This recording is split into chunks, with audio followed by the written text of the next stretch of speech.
السلام علیکم سامعین، روسی افواج میں مسلمان اور یوکرین پر مسلم فوجوں کا حملہ۔ یہ تفصیل بتانے سے پہلے آپ کو بتا دیں کہ تصویر میں نظر آنے والا یہ شخص یوکرین کا صدر ولادیمیر زیلنسکی ہے، جو کہ ایک یہودی مذہب سے بتایا گیا ہے۔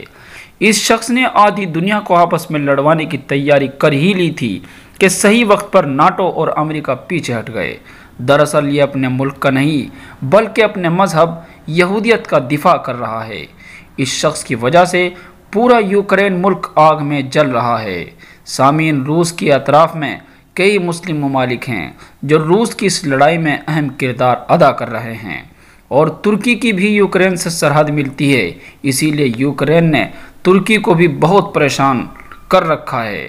زمینی راستے سے جو لڑائی چل رہی ہے، اس میں صرف مسلم فوج ہی لڑ رہی ہے جو چیچنیا اور قزاقستان سے تعلق رکھتی ہے، جس میں تقریباً 10,000 فوجی شامل ہیں۔ چیچن رہنما رمضان قادیرو نے کہا کہ ہم نے یوکرین ہوائی اڈوں پر آسانی سے قبضہ کر لیا ہے۔ وہیں دوسری جانب روسی صدر ولادیمیر پوتن نے کہا کہ اگر کسی نے بھی ہمارے خلاف یا اس جنگ میں دخل اندازی کی کوشش کی تو اپنا انجام سوچ لینا۔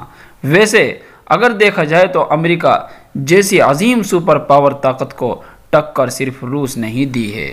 اللہ تعالیٰ مسلمانوں کی حفاظت فرمائے، آمین۔ سامعین، کمنٹ باکس میں اپنی رائے کا اظہار ضرور کریں۔ شکریہ، جزاک اللہ۔